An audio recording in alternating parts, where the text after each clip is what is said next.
ద్రౌపదిని నువ్వు అసలు గెలవలేదు. యుధిష్ఠిర్ ఒక్కసారి తనను తాను ఓడిపోయిన తర్వాత అసలు యుధిష్ఠిర్‌కి ద్రౌపది పైన ఇంకా హక్కు లేదు. అది అసలు కరెక్ట్ బెట్టే కాదని విదుర్ దుర్యోధనుడితో అంటాడు. ఆ మాట దుర్యోధనుడు పట్టించుకోకుండా మీరు వెళ్ళరా సరే అని ఒక రాయల్ గార్డ్ ని పిలిచి ద్రౌపదిని సభలోకి తీసుకురా, తనకు చెప్పు యుధిష్ఠిర్ తనను జూదంలో ఓడిపోయాడని, ఇప్పటి నుంచి తను నాకు సేవలు చేయాలని, నేను తను రాజునని. ఆ గార్డ్ నర్వస్ గా ద్రౌపది దగ్గరికి వెళ్ళి ఇదంతా చెప్తాడు. అప్పుడు ద్రౌపది షాక్ లో ఉంటది.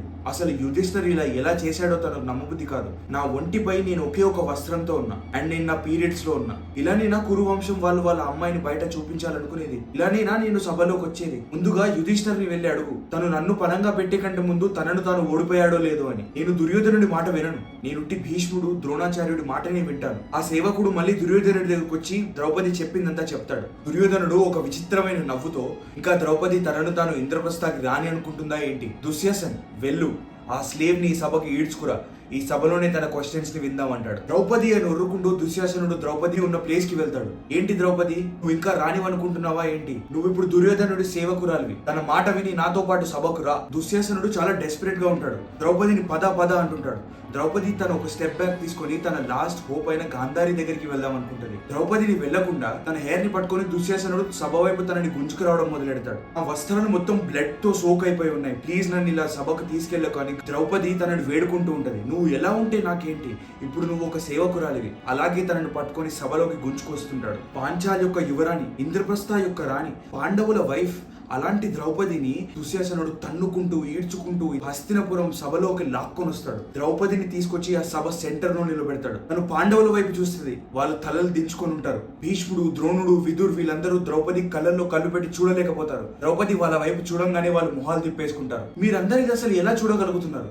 ఎలా సైలెంట్ గా ఉండగలుగుతున్నారు? భరత్ వంశంలో ఉన్న పెద్ద పెద్ద మహారథులు ఈ సభలో ఉన్నారు. నా సైడ్ ఒక్కోలు తీసుకోలేరా? నేను రక్తంతో నిండిపోయా. నా బాడీ ఒకే ఒక్క క్లాత్ తో కవర్ అయి ఉంది. నా వైపుగా ఒక్కరు మాట్లాడలేరా? దుర్యోధనుడు, కర్ణుడు తనని చూసి నవ్వుకుంటూ, నువ్వు ఇప్పుడు ఒక బానిసవి, నిన్ను ఎవరు పట్టించుకోరని చెప్తాడు. అప్పుడు దుశ్శాసనుడు, నువ్వు బ్లీడ్ అయితే ఏంటి, నీ బాడీ పైన క్లోత్స్ ఉంటే ఏంటి, లేకపోతే ఏంటి? అప్పుడు భీష్ముడు లేచి, ద్రౌపది, నాకు నీకు ఎలా సర్ది చెప్పాలో అర్థం కావట్లేదు, కానీ ధర్మం యొక్క రూల్స్ చాలా భయంకరంగా ఉంటాయి. యుధిష్ఠిర్ నిన్ను పనంగా పెట్టాడు, తను ప్రతి ఒక్కటి ఓడిపోయాడు. మేమందరం వెనకాల నుంచి చెప్తున్నా, వార్నింగ్స్ ఇస్తున్నా, అసలు ఏమీ తను పట్టించుకోలేదు. తను తన డిఫీట్ ని యాక్సెప్ట్ చేశాడు. అప్పుడు ద్రౌపది, మీకు తెలియట్లేదా శకుని ఇక్కడ చీట్ చేశాడని?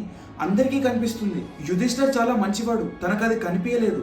ఇంకా కురువంశ్ లో కూతుర్లు, కోడళ్ళు ఉన్నారు, వాళ్ళని కూడా ఇలాగే బెట్లో ఎవరో గెలిస్తే మీరేం చేస్తారని అడుగుద్ది. అది వినుకుంటూ కౌరవులు ద్రౌపదిని ఎన్నో మాటలు తిడుతుంటారు. అది విన్న భీముడు యుధిష్ఠిర్ పై కోపంతో, వీళ్ళు మన పాంచాలిని ఎన్ని మాటలు అంటున్నారు, ఇదంతా నీ వల్లే.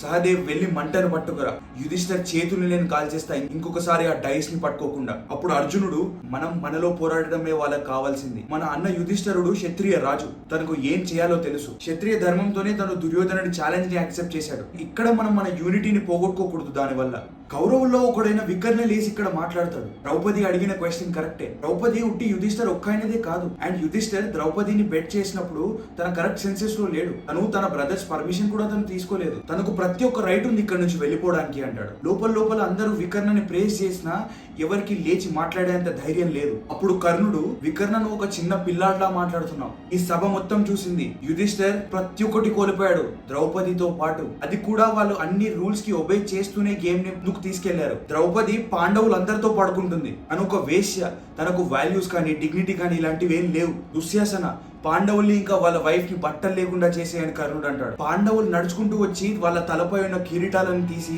దుర్యోధనుడి కాళ్ళ దగ్గర పెడతారు. అది చూస్తున్న సభ మొత్తం ఒక్క మాట కూడా మాట్లాడకుండా సైలెంట్ గా చూస్తూ ఉంటది. ఇదంతా ద్రౌపది అబ్జర్వ్ చేస్తూ ఉంటది. కౌరవులు రెడీ అవుతున్నారు తన పైన భయంకరమైన అత్యాచారాన్ని చేయడానికి. యుధిష్ఠిర్ భరత్ వంశ్ యొక్క చక్రవర్తి, ఒక జూద మాట వల్ల అక్కడ ఒక శిలలాగా నిలిచిపోయాడు. తను అసలు ఏం చేయలేకపోతున్నాడు.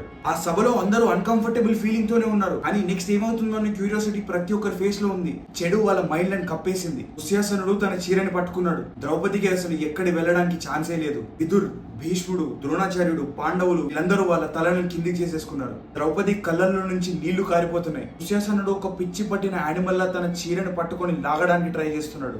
కౌరవులందరూ, దుర్యోధనుడు, శకుని, కర్ణుడు వీళ్ళందరూ దుశ్శాసనుడిని చీర్ చేస్తున్నారు.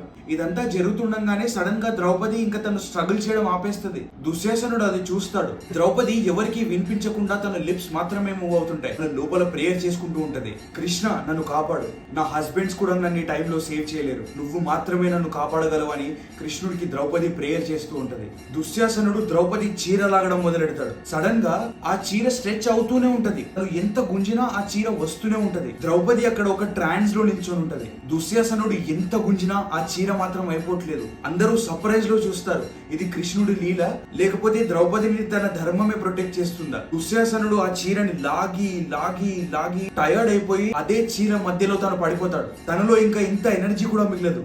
ఇంతసేపు యుధిష్ఠర్ వాళ్ళ తమ్ముళ్ళని ఆపుతూ ఉన్నాడు. ఇక భీముడికి అది కాదు. భీముడు లేచి, దుశ్శాసన, ఒక రోజు వస్తుంది, నేను నీ ఛాతీని చీల్చి నీ నరాల్లో ప్రవహిస్తున్న రక్తాన్ని తాగుతానంటాడు. అది విన్న కలులేని ధృతరాష్ట్రుడి వెన్ను వణుకుతుంది. దుర్యోధనుడు భీముడి మాటలను పట్టించుకోడు. అప్పుడు దుర్యోధనుడు ద్రౌపదితో, వచ్చి నా తొడపై కూర్చున్న అందమైన సేవకురాల అని తన తొడనిలా కొడతాడు. అప్పుడు కర్ణుడు, పాంచాలి, నీకు ఆల్రెడీ 5 హస్బెండ్స్ ఉన్నారు, 5 ఉన్నా ఏం లాభం? నీ డిగ్నిటీని కాపాడడంలో వాళ్ళు దేనికి పనికిరారు. నువ్వు దుర్యోధనుడి దగ్గరకు వచ్చి వేరే రాజు అసలు నీ పైన చెయ్యి వేయకుండా చూసుకుంటాడు. దుశ్శాసన, తనను లోపలికి తీసుకెళ్ళు, కౌరవులతో ఎలా ఉండాలో ఈ రాజపు పని మనుషులు తనకు నేర్పిస్తారని చెప్తాడు. భీముడి ఫేస్ కోపంతో రెడ్ అయిపోయింది. పాండవుల్లో అందరికంటే ఎక్కువ ద్రౌపదిని భీముడే ప్రేమిస్తాడు. అప్పుడు తను దుర్యోధనుడితో, నువ్వు ఏదైతే తొడను కొట్టి ఇప్పుడు పాంచాలిని వచ్చి అక్కడ కూర్చోమన్నావో అదే తొడలని ఏదో ఒక రోజు నా కాళ్ళతోనే నేనే నలిపేస్తానంటాడు. మా అన్న నన్ను ఆపడం వల్లే మీరు ఇప్పటి వరకు బ్రతుకున్నారు, లేకపోతే కౌరవుల్లో ప్రతి ఒక్క వాళ్ళు ఇప్పటి వరకు చనిపోయే వాళ్ళని భీముడు అంటాడు. ఇప్పుడు విదురు ధృతరాష్ట్రుడితో, మహారాజా అసలు ఏం జరుగుతుందో మీరు చూస్తున్నారా? నేను మీకు ఆల్రెడీ చెప్పాను జూదం ఆడడం కరెక్ట్ కాదని. మీరు ఇప్పుడు గనక వీళ్ళని ఆపకపోతే హస్తినపురం అసలు కనపడకుండా పోతుంది పాండవుల చేతిలో అని చెప్తాడు. ధృతరాష్ట్రుడికి కూడా కౌరవులు ఎక్కువ చేసేసారు ఇవాళ అని అర్థమవుతుంది.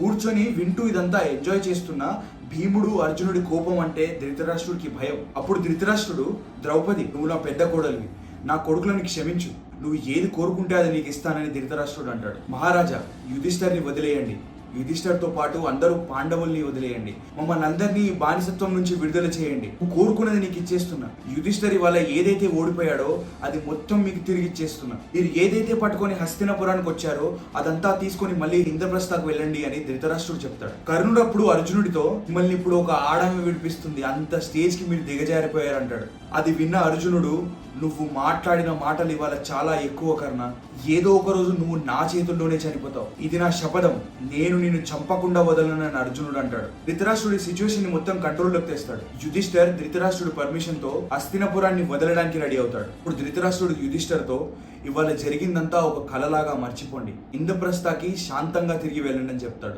దుర్యోధనుడు ఇదంతా తీసుకోలేకపోతాడు. పాండవుల్ని తను ఓడించేశాడు, రాజ్యం అంతా తన చేతిలో ఉంది. కానీ ధృతరాష్ట్రుడు ద్రౌపది ఇంకా భీముడు చేసిన దానికి భయపడిపోయాడు. అప్పుడు దుర్యోధనుడు వాళ్ళ నాన్నతో, నాన్నగారు, పాండవులు ఒకసారి ఇంద్రప్రస్థకి తిరిగి వెళ్ళిన దాని తర్వాత మనపై అటాక్ చేస్తారు. ఇంద్రప్రస్థ పాంచాలి ఇంకా ద్వారకా సైన్యంతో, ఆ సైన్యాన్ని మనం తీసుకోగలమా అంటాడు. మరేం చేద్దాం అంటావైతే?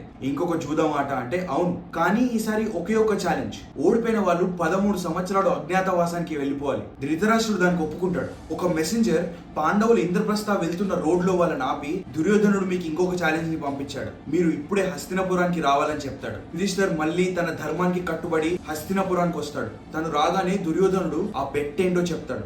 ఈసారి ఓడిపోయిన వాళ్ళు 13 సంవత్సరాలు వాళ్ళ రాజ్యాన్ని వదిలేసి అజ్ఞాతవాసానికి వెళ్ళిపోవాలని చెప్తాడు. మీ ఐడెంటిటీ కూడా ఎవరికి తెలియకూడదు, ఎవరికైనా మీ ఐడెంటిటీ తెలిసిందంటే ఆ 13 సంవత్సరాలు మళ్ళీ స్టార్ట్ అవుతుందని చెప్తాడు. జూదం మళ్ళీ మొదలైంది. శకుని మళ్ళీ తన డైస్ ని రోల్ చేశాడు. యుధిష్ఠర్ మళ్ళీ ఓడిపోయాడు. తను హస్తినాపురానికి వచ్చినప్పుడు ప్రపంచానికే చక్రవర్తి, కానీ జూదం గేమ్ వల్ల తను 13 సంవత్సరాలు అజ్ఞాతవాసంలోకి వెళ్ళిపోవాల్సి వస్తుంది. పాండవులు ఇంకా ద్రౌపది హస్తినపురాన్ని వదిలి వెళ్ళిపోతూ ఉంటారు. కుంతిమాత కూడా వీళ్ళతో రావాలనుకుంటది, కానీ యుధిష్ఠర్ కి తెలుసు కుంతిమాత ఆ సిచ్యువేషన్ ని తీసుకోలేదని. కుంతిమాతని విదురు దగ్గర పెట్టేసి వీళ్ళు అడవిలోకి బయలుదేరతారు. వాళ్ళు వెళ్తున్నప్పుడు కూడా కౌరవులు ఇంకా వాళ్ళని వదిలిపెట్టారు. వాళ్ళపై ఇంకా టాన్స్ వేస్తూనే ఉంటారు. దుశ్శాసనుడు భీముడిపై కమెంట్లు వేస్తుంటాడు, చూడు ఏం చేయలేని ఆ ఎద్దులా కనిపిస్తుందో అని. ఆ రాజ్యంలో ఉన్న ప్రతి ఒక్కరు పాండవులను చూడడానికి వచ్చారు, వాళ్ళ రాజరికాన్ని వదిలేసి వెళ్తుంటే. ద్రౌపది ఇంకా పాండవులు హస్తినాపురం రోడ్స్ పై నడుచుకుంటూ వస్తారు. ద్రౌపది తన హెయిర్ ని టై చేయకుండా అలానే నడుచుకుంటూ వస్తుంది. అక్కడ తన ఒక శపథం తీసుకుంటది, నేను నా ఎంటికెల్ని కట్టను. భీముడు దుశ్శాసనుడి చంపి ఆ రక్తంతో నా ఎంటికెల్ని తడిపేంత వరకు. అర్జునుడు కింది కొంగి ఆ మట్టిని తీసి ఇలా పోయడం మొదలెడతాడు. ఏదో ఒక రోజు కౌరవుల రక్తం ఆ మట్టి ప్లేస్ లో ఉంటదని. అప్పుడు భీముడు నాకు ఎంత సంతోషం వస్తుండొచ్చు, ధృతరాష్ట్రుడు ప్రతి ఒక్క కొడుకుని నా చేతులతో నేను చంపినప్పుడు. అండ్ సహదేవుడు కూడా ఆ సభలో శకునిని చంపుతానని శపథం తీసుకుంటాడు. పాండవులు హస్తినాపురాన్ని వదిలి వెళ్ళంగానే నారదుడు హస్తినాపురానికి వస్తాడు. 13 సంవత్సరాలు గడవనివ్వండి, భీముడు అర్జునుడు ప్రతి ఒక్క కౌరవులను చంపేస్తారు. దుర్యోధన, నీ ప్రేయర్స్ ఇంకా మొదలెట్టు, నువ్వు ఇంకా చారిటీ చేస్తూ బతుకుతూ ఉండు, నీ డేస్ ఇంకా దగ్గర పడ్డాయి అని చెప్తాడు. మీరు ఇక్కడ దాకా వచ్చారంటే మీకు వీడియో నచ్చే ఉంటుంది. Please drop a like, tell me in the comment section how did you feel about the video, subscribe to the channel. I'll see you guys in the next one.